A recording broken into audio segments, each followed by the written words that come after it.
Hi guys, nag-shopping tayo. Oh my god, grabe yung pagod natin for today. So ito yung mga shinaping natin guys. Grabe. Nakakapagod ang lola nyo. Charot. Yan. Bili tayo ng 5 sakong bigas na tig 25 kilo. So unboxing na tayo. Yan. Nag-unboxing na si Marimar. Marami palang kanin ka. Tignan ng sain ko.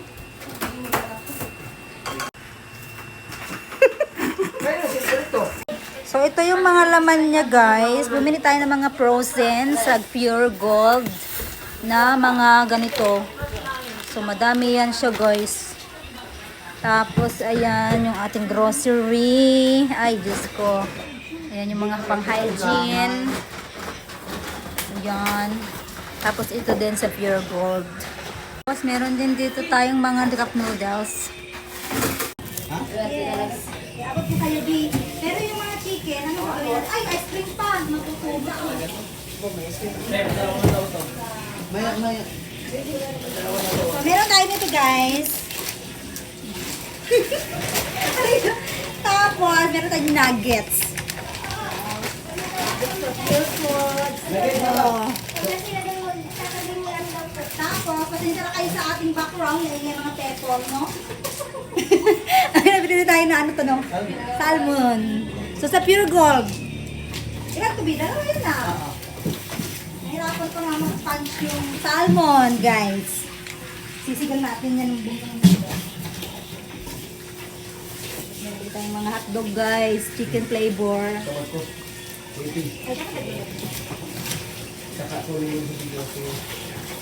Iba-iba ito lahat. Sabili tayo ng beef tapa. Iba-ibang klase ito, B. Chicken, tocino. Ano yung nabili kong chicken tocino? Chicken tocino. Apa tapa? Marami yung top. Tapa. Chicken. Beef tapa. Ito naman is yung ham, guys, para sa asawa ko. Doon ko na ibaba yan. Ay, sige, wag na muna pala. Hindi ko alam kung kailan yung gustuin yan. Beef tapa. Ay, di lang nag-vlog ako. Charot. So, ano to, B? Hungarian ba to? Ay, magapang pasal. Kita kami naman.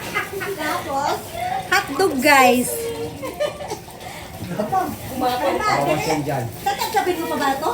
O hindi na? Bumila ka sa chicken, dalawa. Tapos, pinili para sa asawa. May extra, mga extra.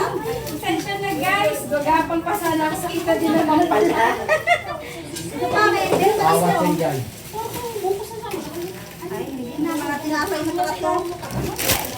Oy, magbirinda na. Kawagin mo na sila. Post ko na. Tapos guys, bumili din tayo nito, oh. Yan, ang mahal nito, ah. Tapos ito, crunch para sa mga bata. I-try lang nila kung gusto nila. Nasa yung lighter natin. Ay, ito, nandito yung lighter natin pinili. Pakita mo muna sa mga una. Tapos, ayan, butter.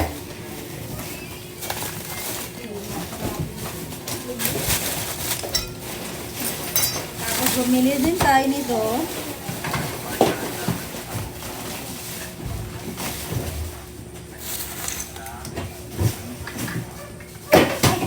Ay.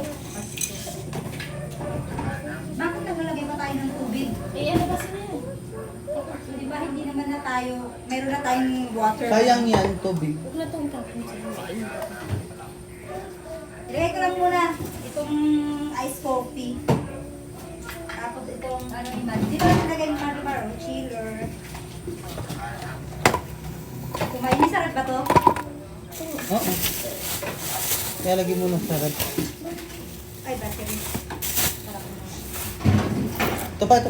Ay, butter pa pala. Walang laman kasi guys yung rep namin. Ngayon, magkakaroon na ng laman. Uwing. Tapos yung iba, hindi ko alam kung saan nailagay. Ang ating rep guys, puno. Masaya ang ating laman ng ref kasi overloaded siya. Ito pa guys, so masaya tayo kasi napuno natin ang kanilang cabinet ng laman, no? Pero dati wala talaga tong laman, empty. Yan. Oh, puno guys. Ayan guys, puro noodles.